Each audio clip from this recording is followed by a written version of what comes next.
Tonight, I thought I'd do a POV night drive on this GLS 63 AMG. It's such a spectacle at night that it's worth showing some of these cool features. The headlights are amazing. The ambient lighting is some of the best in the business. It's pretty cool. Let's walk you around this real quick, show you what the exterior looks like. And not sure how well it's coming through on video, but the interior lighting, these lights are just so bright. You can see anything in here. It's fantastic. With a carbon fiber on the steering wheel too. Just beautiful.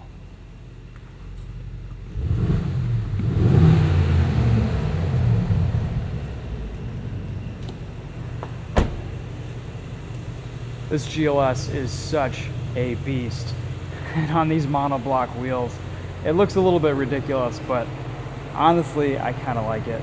They're endearingly ugly, so to speak. The way this thing moves down the road, the presence, all the luxury features. I mean, this is just an insane performance SUV. It's so good, you guys. It is just so good.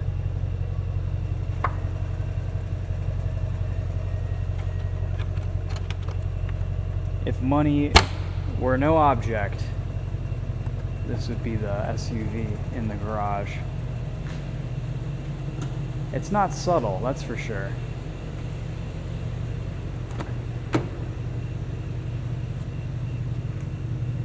The back seat, though, is palatial. There's just a ton of space back here. Pretty incredible.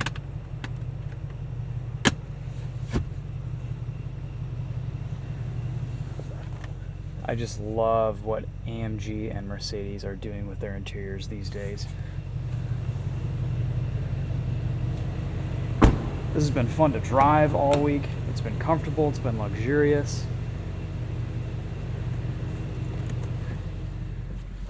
The tech in here is pretty neat too.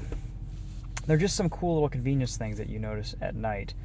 The first thing is the headlights. And we'll see this a little bit later when we're driving, but they will selectively brighten certain areas of the road that need it. Pretty cool tech.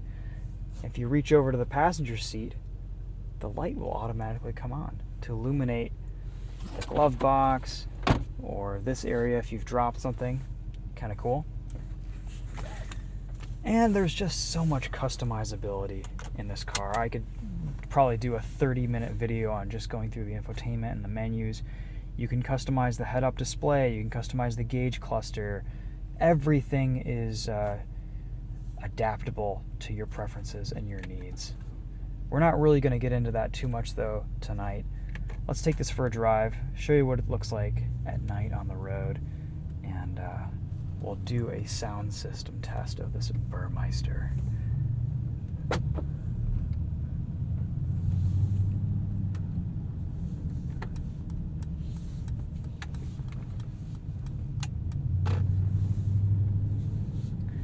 I have this set to individual driving mode, which I have adjusted to moderate level of engine aggressiveness, standard transmission mode, advanced dynamics, sport suspension, and the loud exhaust. I find the sport suspension is a little bit less floaty and more composed over the bumps.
cannot believe the balance in performance here in this GLS.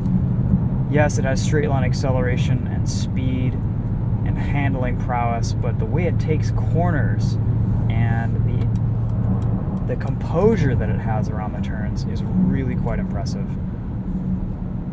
Also, you'll notice this is a mild hybrid, so in my individual mode, it'll completely turn off the engine and coast, and the little sailboat icon shows up in the display. So we're just sailing right now. This is awesome. Engine comes on immediately. And all week driving this thing, we've averaged 17.6 miles to the gallon, which is actually pretty impressive considering how we've been driving this.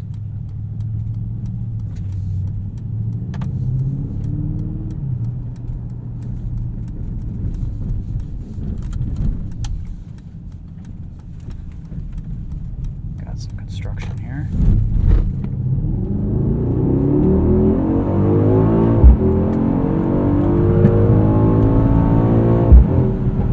Headlights there adjust to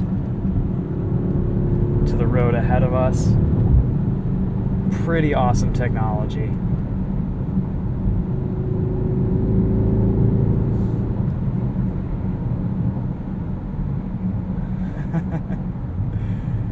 I haven't driven the BMW X7. Tedward just did a really nice video on that for Winding Road in his channel.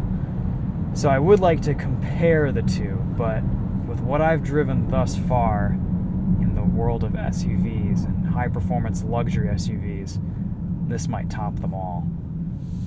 It's fun to drive, it checks all the boxes, and for 150 grand for what you're getting here, yeah, it's a steep price tag, but it is a lot of car. This is going to be insane value someday on the used market.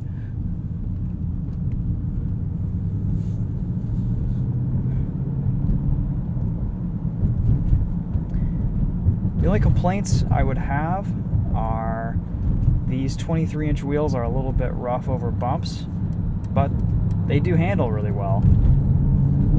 We have Pilot Sport 4S tires on this, and the grip is insane. And the other complaint you can hear right now, just getting some rattles from the third row area. Otherwise, this thing is awesome. It's about as close to perfect for what it is as it gets.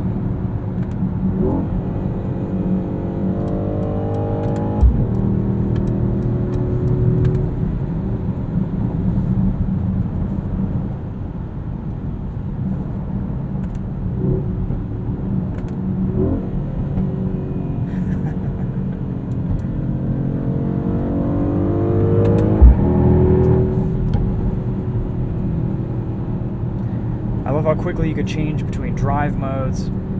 The performance and the fun factor here is high. I think the only other SUV that I've had this much fun in is the Durango SRT, and that's a pretty impressive piece of engineering too, but I mean definitely not the level of quality that you see here in this GLS.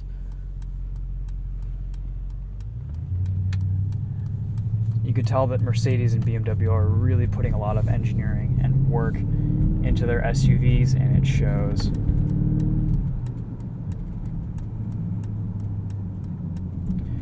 Alright, well, let's do a sound test. Let's see what this Burmester sounds like here with our test tracks. I think it's only appropriate to start with gas money tonight.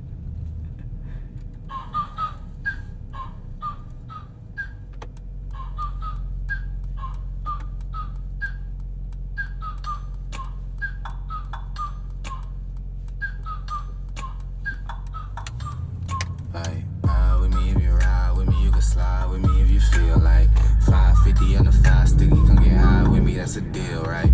Ride with me if you ride with me. You can slide with me if you feel like 550 on the 5 sticky. Come get high with me. That's a deal, right? That's a deal, right? That's a bet, right? That's a bet, right? That's a deal, right? That's a deal, right?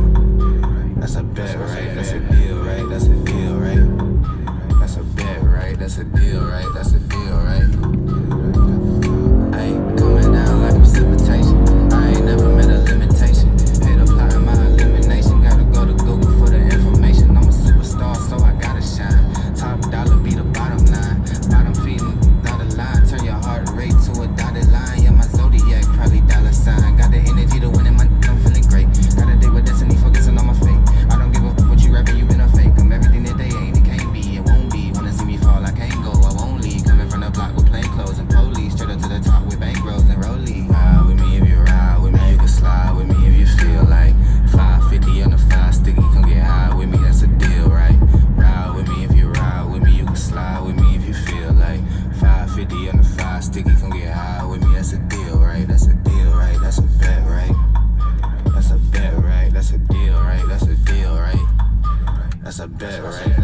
Alright guys, there you go. As you would expect, this Burmester's awesome. When you give it a good source audio file, it sounds pretty incredible. One issue we've had this week is there's a parking sensor that keeps freaking out. That's what that beeping noise is. So I have to keep turning it off every time I turn on the vehicle. Luckily, all the other settings seem to stay the way they are. The lane keep, the active lane keep assist is a really nice system. It works very well, but I ended up just turning it off this week. I've turned off a lot of that stuff, and this car is pretty enjoyable to drive without it. Let's go, F-150, get it. Well, to sum up the GLS, this is actually one SUV I will kind of miss driving a little bit. The only thing I'm not terribly sold on is the looks. I think this is just, it doesn't win you any fans on the road when you're driving it in traffic. It's as ostentatious, I think, as it gets. But you know what? I think that's maybe the point. It drives as well as you think it would, if not even better. I'm very, very impressed with the way this thing is. Sometimes these big SUVs, they try to bite off a little bit more than they can chew, and the laws of physics tend to win out. But this GLS, it kind of it goes up head to head against the laws of physics, and it does pretty well, actually. So I am very impressed with what this thing can do. It's super luxurious. It's quite enjoyable to drive and live with. A few little weird tech things going on here and there. And it is a complicated vehicle to operate. But again, once you get everything set in something like this, you're pretty much good to go. Alright guys, well, let us know if you have any questions about this. Charlie's posted up some videos on the GLS this week on Daily Motor, and we'll also be posting some videos on the Winding Road Magazine YouTube channel. But until then, hopefully we'll be able to get into some more AMG products here soon. And yeah, we appreciate all the support lately. Thanks again for watching. We'll see you guys in the next video. Take care.